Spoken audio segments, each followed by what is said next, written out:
సుమన్ టీవీలో మీ business promotions కోసం ఈ కింది నెంబర్ను సంప్రదించగలరు.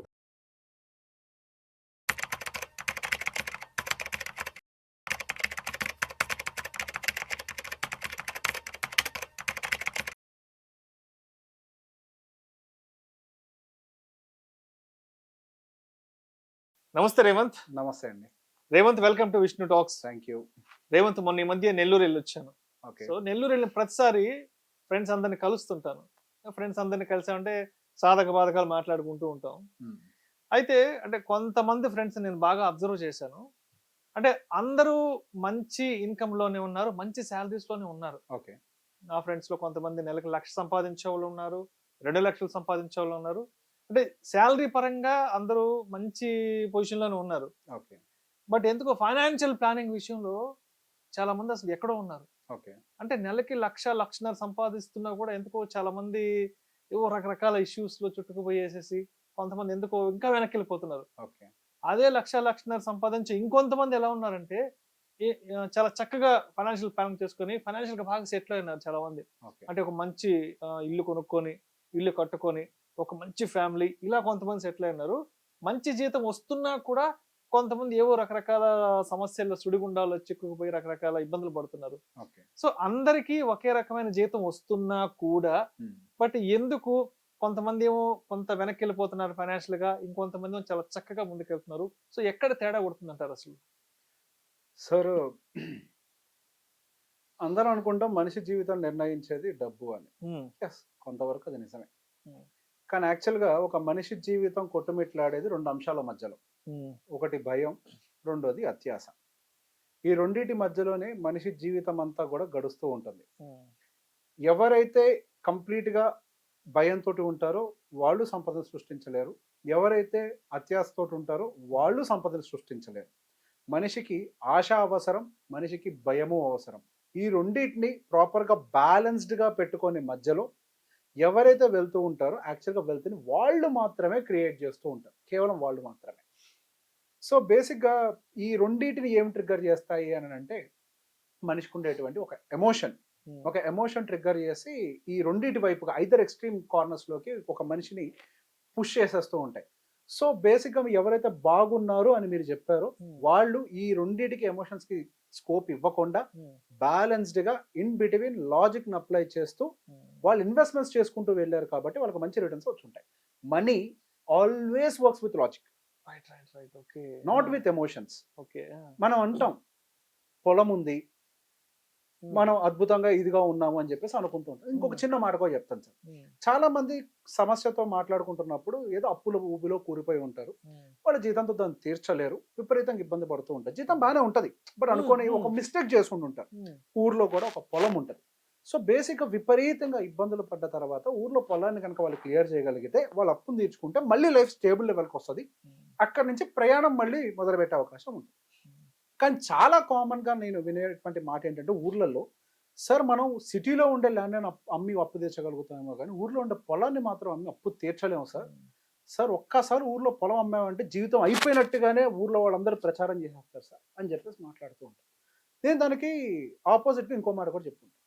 మీ ఊరు నుంచి ఒకడు ఎదుగున్నాడు అని అంటే ఖచ్చితంగా వాడు మీ ఊర్లో పొలాన్ని అమ్మి వెళ్ళిపోయి అక్కడ పెట్టి ఎదుగునోడు అయి ఉంటాడు. అది కూడా గుర్తుపెట్టుకుని ఉండండి. కావాలంటే వెరిఫై చేసి చూడండి. చాలా మంది చెప్తారు ఊరు దాటిపోయినాడు ఎప్పటికైనా లైఫ్ లో ఎదుగుతాడు, ఊరు దాటిపోవాలి ఫస్ట్. ఎగ్జాక్ట్లీ. సో బేసిక్ గా అక్కడ మీరు ఎమోషనల్ గా ఏదో ఒకటి ఉంది. So this is called extreme emotion condition.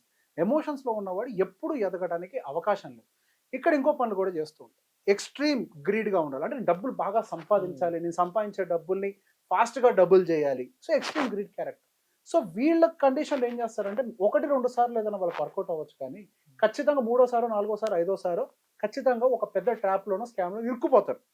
అంటే ఫర్ ఎగ్జాంపుల్ మీరు ఒక 10 లక్షల రూపాయలు మా భూమిలో ఇన్వెస్ట్ చేస్తే ఉన్నాయిగా, ఎందుకు పేరు వద్దులేను కానీ కంపెనీ పేరు పెద్ద కంపెనీ ఈ మధ్య ఆ ప్రాబ్లం ఇరుక్కున్న క్లైంట్ ఎరుకొచ్చాడు.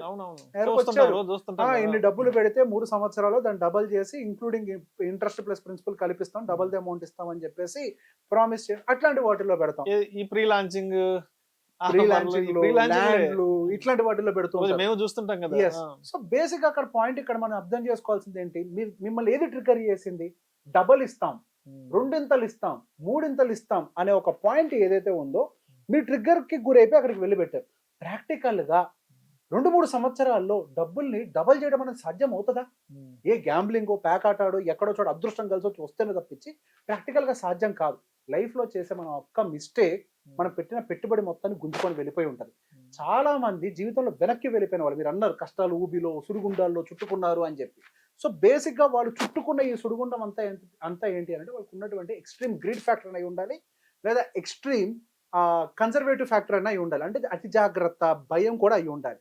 వీళ్ళు కూడా ఏం చేస్తూ ఉంటారు, అతి భయంతో, అతి జాగ్రత్తతో అయితే డబ్బులని తీసుకెళ్లి బ్యాంకులోనే, ఎఫ్డీలోనే పెడితే నా జీవితం బాగుంటుందని చెప్పి నా డబ్బులకి ఏం కాకుండా ఉంటాయి అయితే అక్కడ పెట్టే వాళ్ళు ఉంటారు, లేదా ఊర్లోకి వెళ్ళి పొలం కొనుక్కుంటూ ఉంటారు. సో బేసిక్గా ఈ ఐదర్ కండిషన్స్లో కూడా ఇక్కడ ఏమవుతుంది, మీ ఆస్తి ఏమో పెరగకుండా ఉంటుంది, ఇక్కడేమో మీరు సంపాదించిన డబ్బులు కూడా పోగొట్టుకుంటూ ఉంటారు. సో ఈ రెండూ కాకుండా మధ్యలోకి వచ్చి బ్యాలెన్స్డ్గా వాళ్ళు సంపాదించేటువంటి రూపాయి ప్రాపర్గా ఎక్కడ గ్రో అవ్వగలుగుతుంది, రియాలిటీ ఎక్కడుంది, ఎక్కడ గ్యాంబ్లింగ్కి కానీ స్కామ్కి కానీ స్కోప్ లేకుండా ఉంటుంది, ప్రాపర్గా లీగల్గా లిటిగేషన్స్ లేకుండా ఎక్కడ ఉంటుంది అన్న దాన్ని అర్థం చేసుకొని ఎవడైతే పెట్టుబడి పెడతాడో వాడు స్టడీగా గ్రో అవుతాడు. సో బేసిక్ ఇక్కడ స్టడీగా గ్రో అవ్వాలంటే ఎమోషన్స్ అన్నదాన్ని వదిలేయాలి. మనిషికి భయం, భక్తి రెండు ఉండాలి, నేను కాదని అనట్లేదు. ఆశ కూడా ఉండాలి, నేను కాదని అనట్లేదు. అవి ఎప్పుడైతే ఎక్స్ట్రీమ్ కార్నర్స్కి వెళ్తాయో అప్పుడు యాక్చువల్గా మనిషి పూర్తిగా పాతాళ లోకానికి తొక్కేయబడతాడు. సో సేమ్ శాలరీ ఉన్నప్పటికీ, ఇంకొక కేసు కూడా చెప్తాను ఇలానే. ఇద్దరు వ్యక్తులు, నాకు నా క్లయింట్ చెప్పింది, ఇద్దరు వ్యక్తులు ఒకటే కంపెనీ, ఒకటే జీతం, వాళ్ళు ఫ్రెండే. ఈయనేమో ఎప్పటి నుంచి ఇన్వెస్ట్మెంట్ చేస్తున్నాడు, ఈయన కూడా ఎప్పటి నుంచో ఇన్వెస్ట్మెంట్ చేస్తున్నాడు. సో వీళ్ళిద్దరూ సేమ్ అమౌంట్ ఇన్వెస్ట్మెంట్ చేస్తున్నప్పటికీ ఒక ఆయనేమో విపరీతంగా డబ్బులు సంపాదించాడు, ఒక ఆయన డబ్బులు సంపాదించలేకపోయాడు.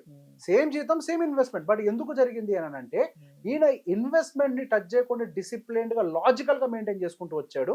ఈయనేమో ఎక్కడ ఎమోషన్ ట్రిగ్గర్ అయితే అక్కడ భూమి ఏదో వచ్చింది డీల్, అమ్మే తీసుకెళ్లి పెట్టే, కార్ డీల్ వచ్చింది, అమ్మే తీసుకెళ్లి పెట్టే, అపార్ట్మెంట్ డీల్ వచ్చింది, అమ్మే తీసుకెళ్లి పెట్టే. ఎవరైతే మిస్సింగ్ ఆపర్చునిటీ, మనకి ఏదో పోతుంది అన్న దాంతో వాళ్ళ ట్రాక్ ని ఎవరైతే తప్పారో ఆయన మాత్రం అసలు క్రియేట్ చేయలేకపోయాడు. సో బేసిక్ ఇక్కడ ఎమోషన్ కి తావు ఇవ్వకూడదు. ఏదో పోతుంది, ఏదో జరుగుతుంది, ఈ ఎమోషన్స్ కి తావు ఇవ్వకూడదు. లాజిక్ కి మాత్రమే మనం అప్లై చేయాలి. మనం ఒక దాంట్లో పెట్టుబడి పెట్టిన తర్వాత దాని నుంచి ఇన్వెస్ట్మెంట్ ని డైవర్ట్ చేయాలన్న లాజిక్ ఉండాలి. ఒకటే ఇన్వెస్ట్మెంట్ లో మనం కూర్చొని ఉండాలన్న కూడా లాజిక్ ఉండాలి. సో ఎమోషన్స్ తోటి ఎప్పుడు కూడా ఇన్వెస్ట్మెంట్స్ అనేవి వర్కౌట్ అవ్వవు. రైట్. డబ్బుకి కావాల్సింది ఏంటి, ప్లస్ మైనస్ డివైడ్, ఇవి కదా. ప్రేమ, ఆప్యాయతలు, అనుబంధాలు, డబ్బుతో దానికేం పని ఉంది, డబ్బుకు దాంతో పని లేదు. సో రాంగ్ ప్లేస్ లో రాంగ్ థింగ్ ని అప్లై చేయటం వల్ల మనం ఎక్కువగా ఓడిపోతూ ఉంటాం. Apply right things at right place. So conclusion గా, మరి ఒకే జీతం వచ్చే ఫ్రెండ్స్ కొంతమంది చాలా చక్కగా ఫైనాన్షియల్ ప్లానింగ్తో ముందుకు వెళ్తుంటారు, ఇంకొంతమంది రకరకాల ఇబ్బందులతో కూడా వెనక్కి వెళ్తుంటారు. కాబట్టి సో నాకు ఇక్కడ క్లియర్ కట్గా చెప్పు, ఎస్ వీళ్ళు ఏం చేస్తే వీళ్ళు ముందుకు వెళ్తున్నారు, వీళ్ళు ఏం చేస్తున్నారు, ఏమి చెయ్యట్లేదు, చెయ్యకపోవడం వాళ్ళు వెనక్కి వెళ్తున్నారు, ఒకసారి క్లియర్గా చెప్పు. డబ్బుకి ఏం కావాలో అది చేయాలి. ఇప్పుడు సింహం దగ్గరికి వెళ్ళి గడ్డేస్తే తింటదా? లేదు కదా. ఆవు దగ్గరకు వచ్చి మాంసం పెడితే తింటదా? తినదు కదా. సో బేసిక్గా డబ్బుకి ఏం కావాలి, లెక్క కావాలి, లాజిక్ కావాలి, అండర్స్టాండింగ్ కావాలి, దానికి స్టడీ కావాలి. దాని దగ్గర ఇది మాత్రమే అప్లై చేయండి. ఎప్పుడైతే మీరు దీన్ని ప్రాపర్గా ఇట్లా అప్లై చేస్తారో, ఎస్ ఆవు బాగుంటుంది, సింహం బాగుంటుంది. అంతే. Right. Thank you so much Revanth. Thank you అండి.